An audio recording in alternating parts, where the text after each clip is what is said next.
والسلام على النبي المختار وعلى آله الأطهار وأصحابه الأحيار أما بعد فأعوذ بالله من الشيطان الرجيم بسم الله الرحمن الرحيم يا أيها النبي إذا جاءك المؤمنات يبايعنك على ألا يشركن بالله شيئا ولا يسرقن ولا يزنين ولا يقتلن أولادهن ولا يأتين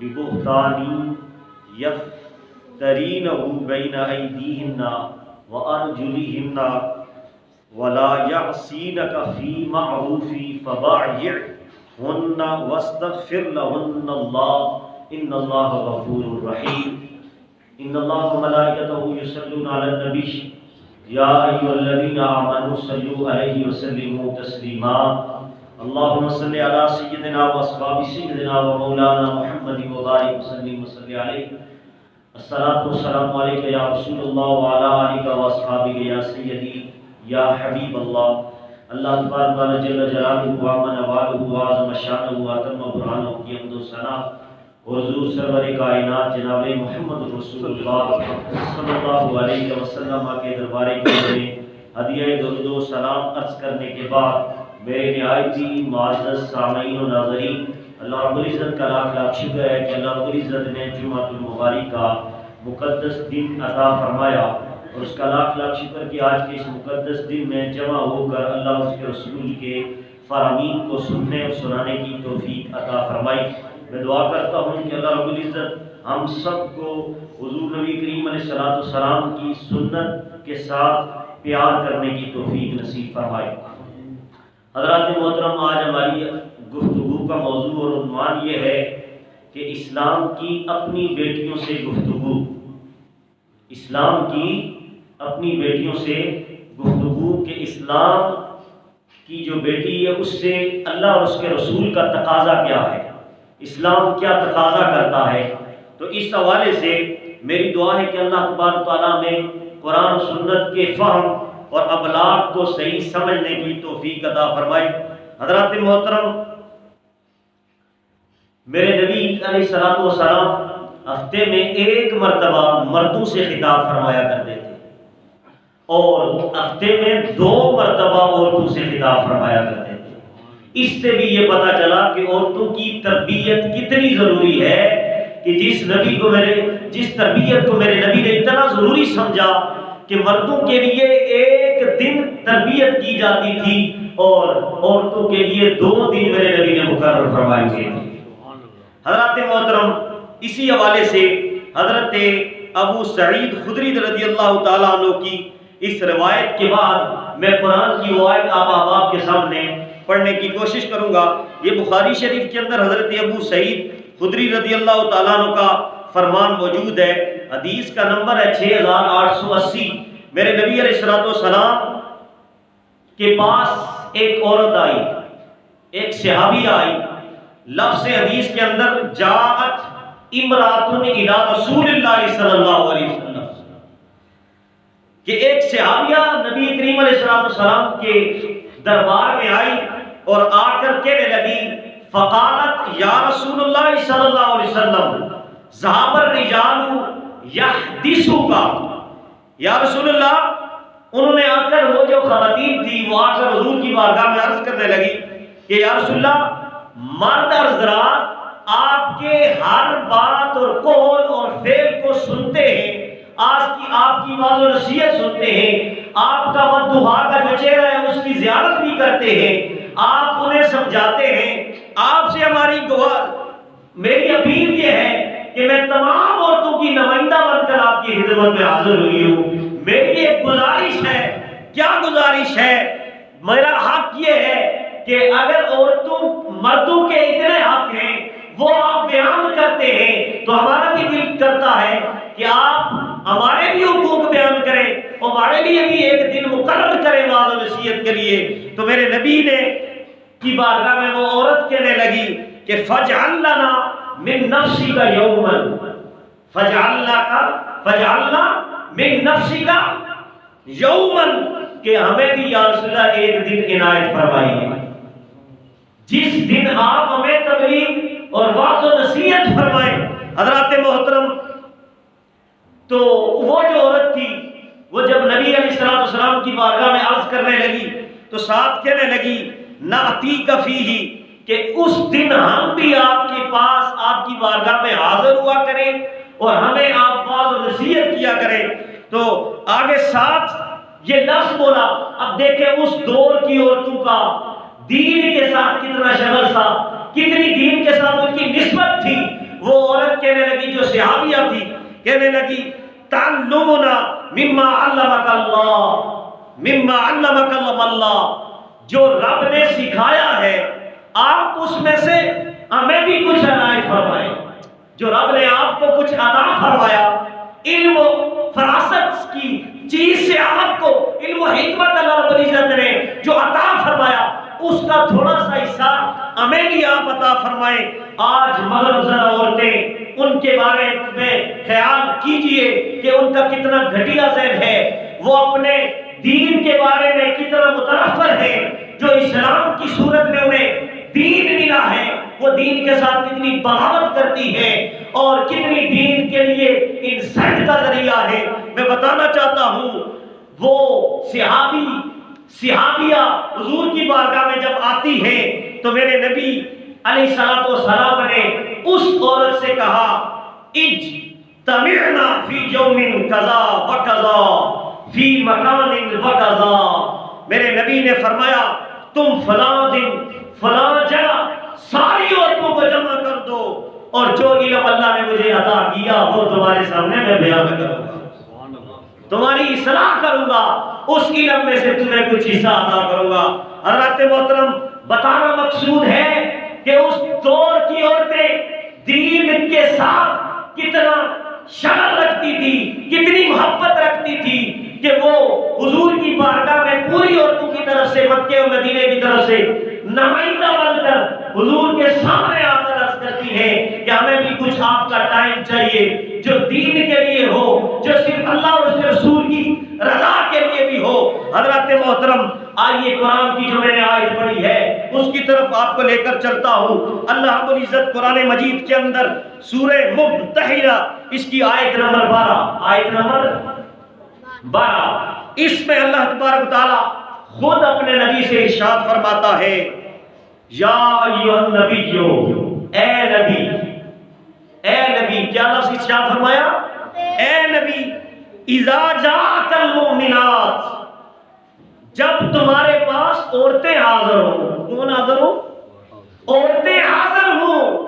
اللہ کہتا ہے نبی جب آپ کے پاس عورتیں حاضر ہوں اللہ تو یبایعنک، فرمایا اس پر بیعت کرنے کو، جب آپ کے پاس عورتیں حاضر ہوں اس بات پر کہ وہ بیعت کریں، آپ انہیں بیعت کریں، وہ بیعت ہو جائے۔ بیعت ہونے کے لیے جب آپ کی بارگاہ میں حاضر ہوں تو آپ نے کیا کرنا ہے؟ ان سے ایک عہد لینا ہے۔ کیا لینا ہے؟ اب یہ اسلام کی گفتگو ہے، اسلام کی بیٹیوں سے اللہ قرآن میں بتاتا ہے۔ میرے مصطفیٰ کریم کو رب نے حکم ارشاد فرمایا جب بھی آپ کی بارگاہ میں عورتیں حاضر ہوں آپ نے ان کی بیعت کرنی ہے، اس بات پر بیعت کرنی ہے کہ تمہیں میں بیعت اس بات پر کروں گا کہ کچھ شرائط ہیں۔ کیا ہے؟ کچھ شرائط ہیں، کچھ شرطیں ہیں۔ وہ کیا شرطیں ہیں؟ قرآن نے بیان کی۔ پہلی شرط اللہ یشرکنا باللہ شیئا، تمہیں میں اس بات پر بیعت کروں گا کہ تم نے اللہ کے ساتھ کسی کو شریک نہیں ٹھہرانا، اللہ کے ساتھ کسی کو شریک نہیں ٹھہرانا۔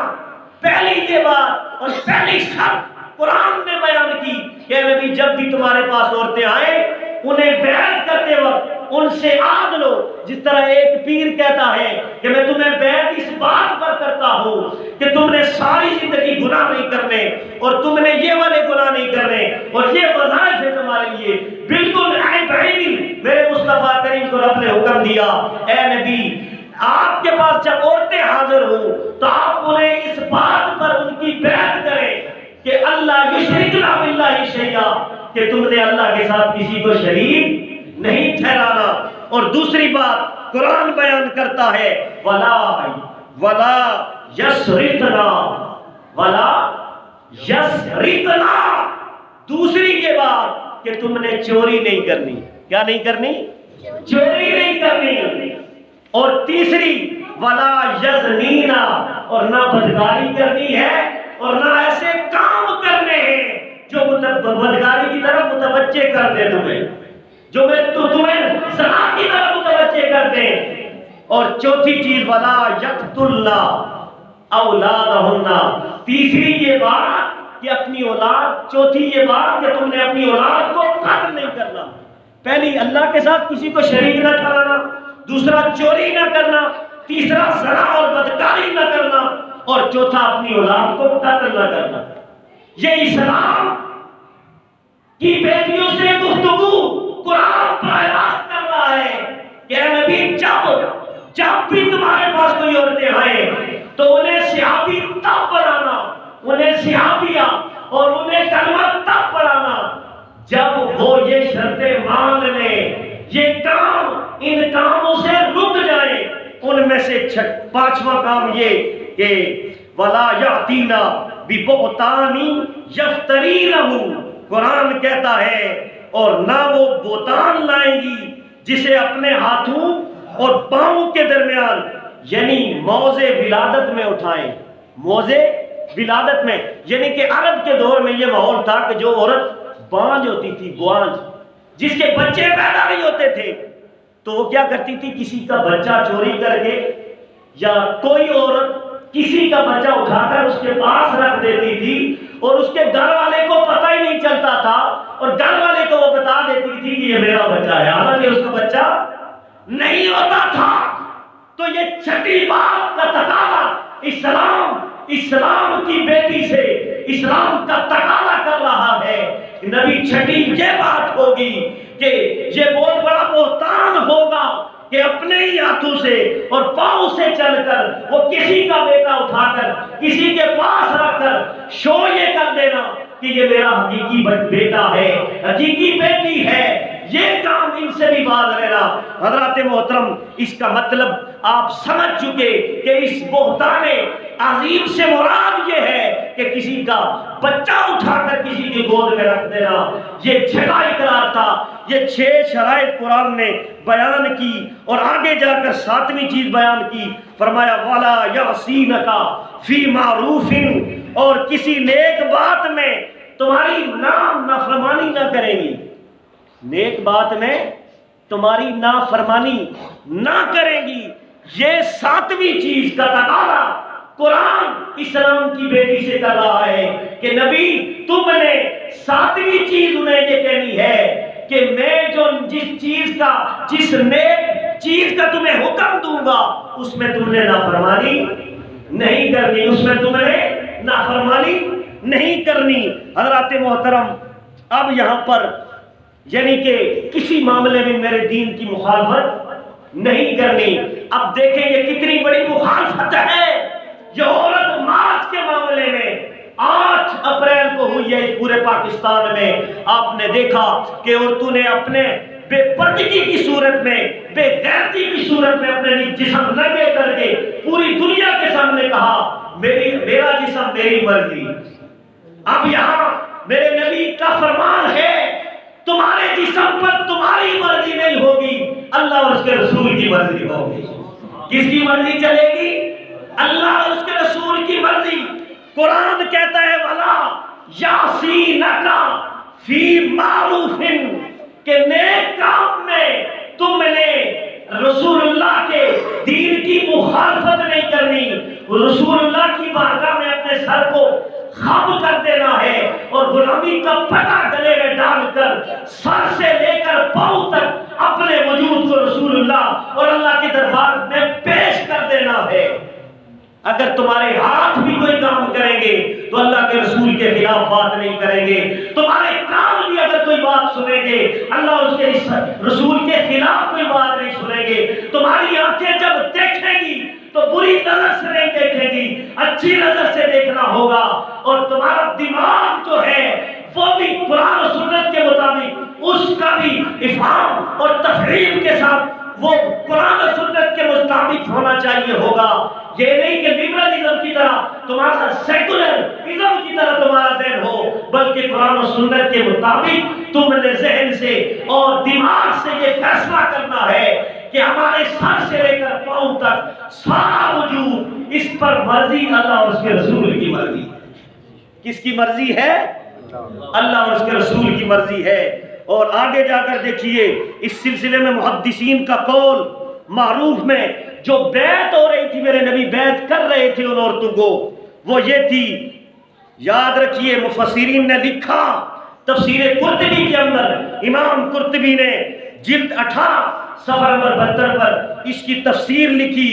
وہ فرماتے ہوا اللہ یخمشنا وجہن، مرگ کے وقت چہرہ نہیں نوچیں گی. کس وقت؟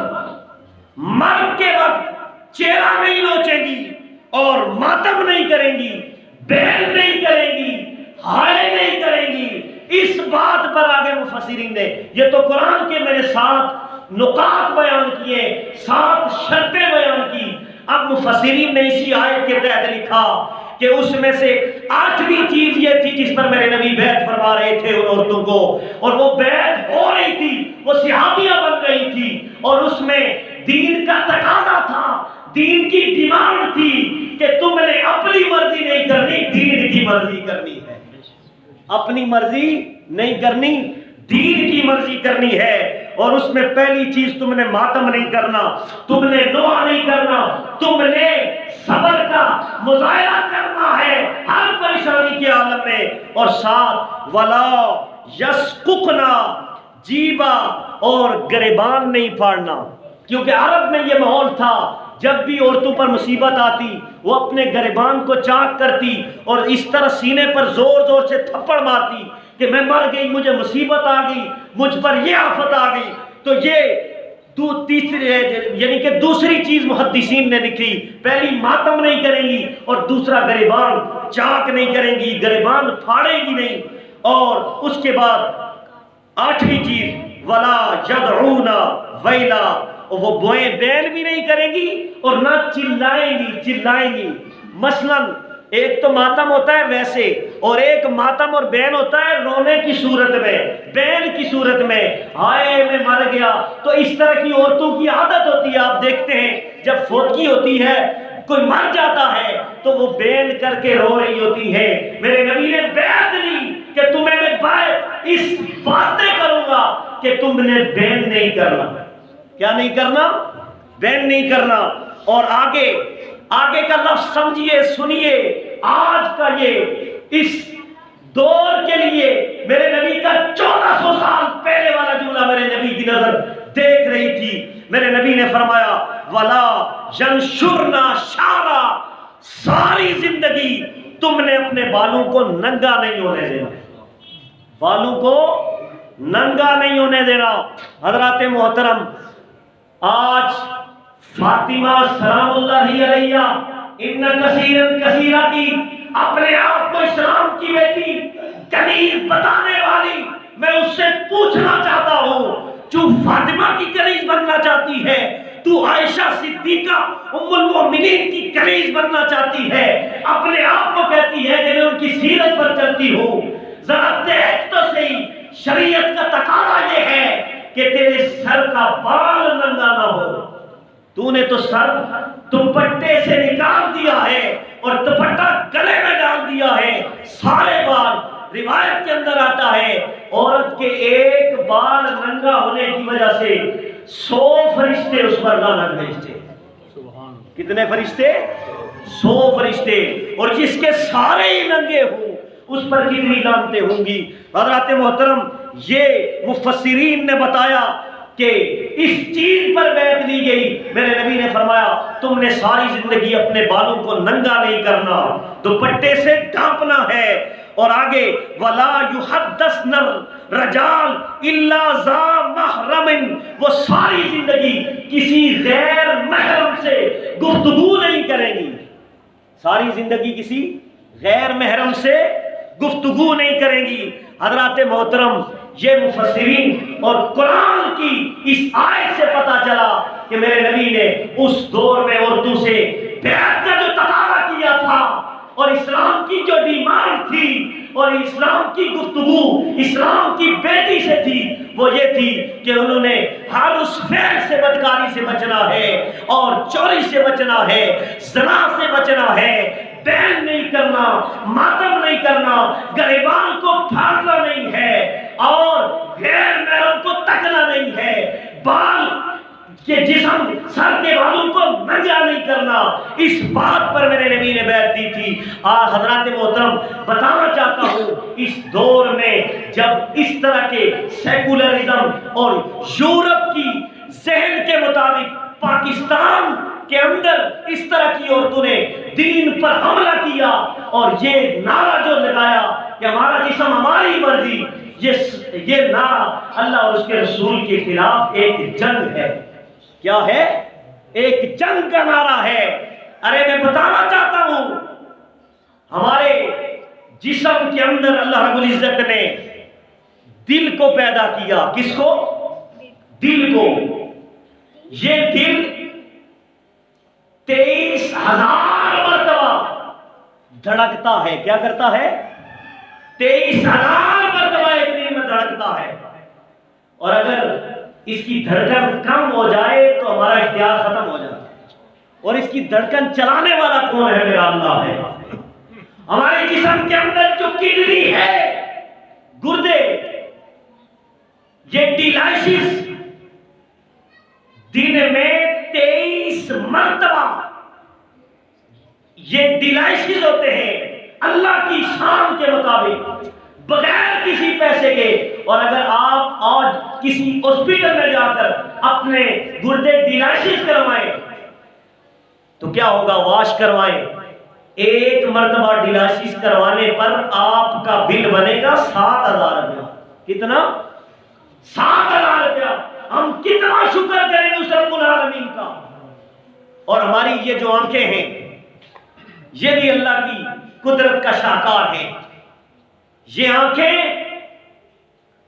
ایک دن میں 26,000 مرتبہ بند ہوتی ہیں، 26,000 مرتبہ کھلتی ہیں۔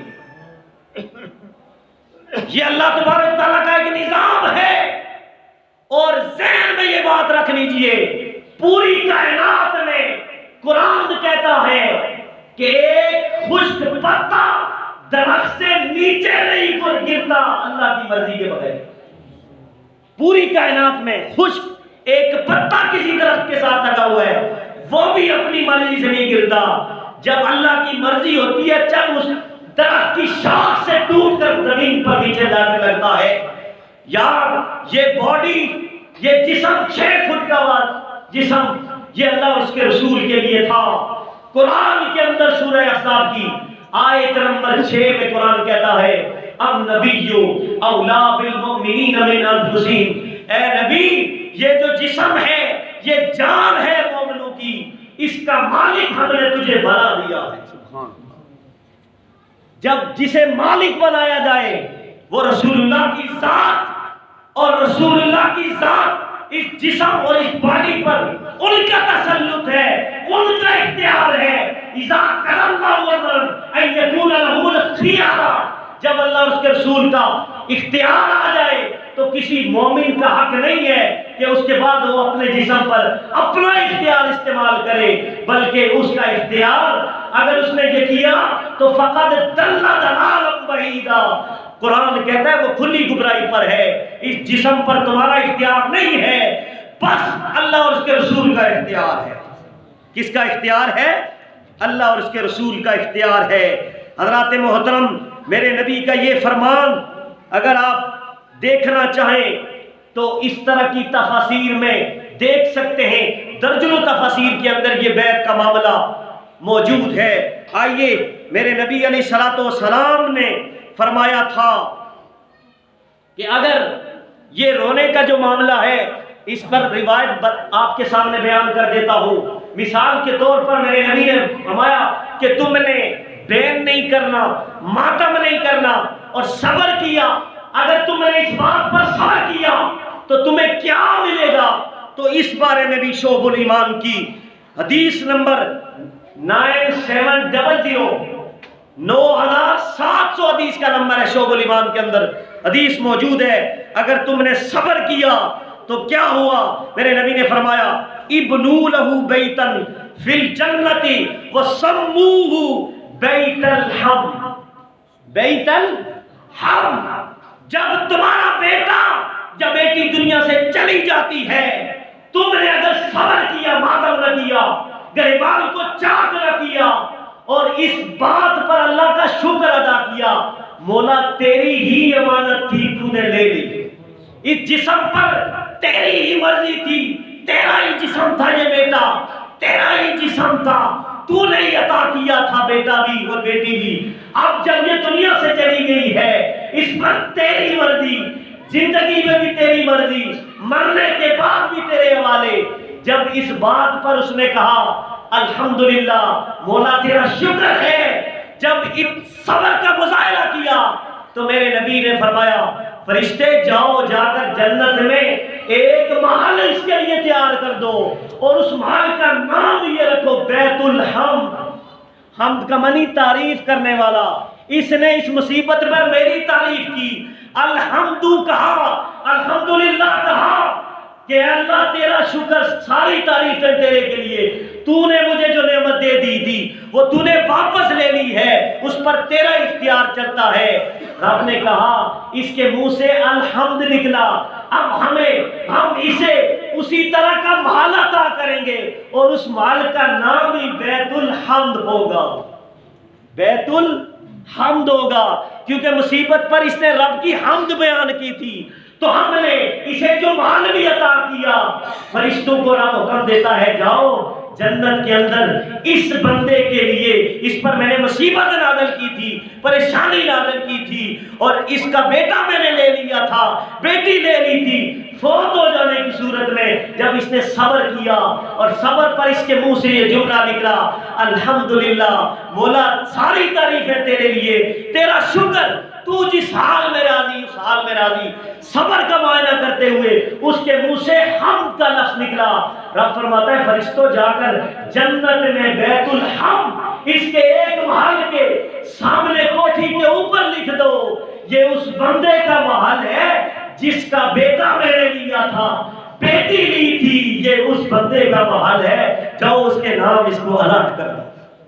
حضرات محترم، اور آگے جا کر ایک اور حدیث ہے بخاری کے اندر، میرے مصطفیٰ کریم علیہ السلام کے بارگاہ میں ایک صحابیہ آ گئی اور وہ آپ کا یہ درس سن چکی تھی کہ رسول اللہ نے ارشاد فرمایا تھا لیس منا من لطم الخجود وشق الجیوب ودعا بدعوۃ الجاہلیہ، کہ وہ عورت میری امت میں سے نہیں ہے، وہ عورت میری امت میں سے نہیں، وہ میری امتی ہے ہی نہیں ہے، وہ میری ہے ہی نہیں ہے۔ کون سی عورت؟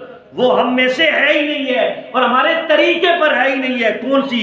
من لطم الحدود، جس نے مشکل گھڑی میں اپنے چہرے کو پیٹنا شروع کیا، مشکل گھڑی میں بے صبری کا مظاہرہ کیا اور ماتم کرنے لگ گئی، فرمایا وہ میری امت سے خود اس عمل کی وجہ سے نکل جاتی ہے۔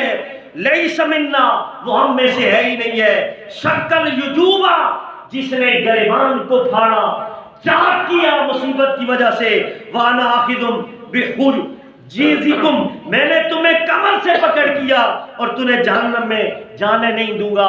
میرے نبی نے فرمایا کہ اگر تم نے یہ معاملہ کیا تو میری امت سے تم خارج ہو جاؤ گی۔ اے عورتوں، تم نے ساری زندگی ماتم نہیں کرنا اور اپنے گریبان کو چاک نہیں کرنا، کیونکہ میں ہر لمحہ تمہیں جہنم سے بچاتا رہوں گا۔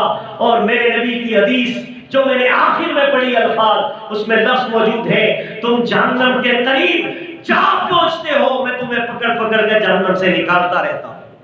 اور قرآن بھی کہتا ہے سورہ آل عمران آیت نمبر 103 وَكُنْتُمْ عَلَىٰ شَفَا حُفْرَةٍ مِّنَ النَّارِ فَأَنْقَذَكُم مِّنْهَا، کہ پوری امت جہنم کے کنارے پہنچ چکی تھی، میرے نبی نے پیچھے پش سے پکڑ کر پوری امت کو بچا لیا ہے۔ اللہ کے محترم، وہ نبی کتنا رحمان ہے اور کتنا رحیم ہے، اس رحمان کا محبوب نبی رحیم بھی ہے، کریم بھی ہے، رؤوف بھی ہے، کتنا مثبت اور مہربان ہے وہ نبی جو ہر وقت امت کو جہنم سے بچاتا رہتا ہے، جو نبی اس جسم کو جہنم جانے سے بچا رہا ہے، پھر اس جسم پر ہماری مرضی نہیں چلے گی بلکہ رسول اللہ کی مرضی چلے گی۔ کس کی مرضی چلے گی؟ رسول اللہ کی مرضی چلے گی۔ حضرات محترم، اللہ رب العزت سے دعا ہے کہ اللہ پاک ہمیں سمجھنے کی توفیق عطا فرمائے۔ وآخر دعوانا الحمدللہ رب العالمین۔ ایک اعلان سماعت فرما لیں، ہمیں 1,00,000 روپیہ چاہیے اس محراب کے لیے۔ تو جو بھی احباب محیر حضرات ہیں، کوئی یہ چاہتا ہو کہ میں یہ صدقہ کروں گا اپنے والدین کے لیے یا اپنی زندگی کے لیے اپنے لیے صدقہ کروں گا، جو اس کے جانے کے بعد اسے بھی، اس کی اولاد کو بھی، اس کے ماں باپ کو بھی فائدہ دیتا رہو، تو وہ صدقہ جاریہ یہ ہوگا جب تک اس مسجد میں اللہ اور اس کے رسول کا فرمان آپ سنتے رہیں گے، لوگ نمازیں پڑھتے رہیں گے، سب کا ثواب آپ کے کھاتے میں لکھا جائے گا۔ اب آپ جتنے بھی مخیر حضرات ہیں، تقریباً 1,00,000 روپے کا خرچہ ہے، حاجی صاحب نے مجھے بتایا، تو اس لیے میں اپیل کرتا ہوں، گزارش کرتا ہوں کہ آپ 1,00,000 روپیہ کیا چیز ہے اس دور میں، آپ دیکھیں اس پرفتن دور میں، اس مہنگائی کے دور میں 1,00,000 روپیہ کیا چیز ہے۔ جس کے پاس پیسے ہیں اللہ کی رضا کی خاطر یہاں لگائے اور آخرت کا ذریعہ نجات بنائے۔ اللہ تبارک تعالیٰ ہم سب کو عمل کی توفیق عطا فرمائے۔ وآخر دعوانا الحمدللہ رب العالمین۔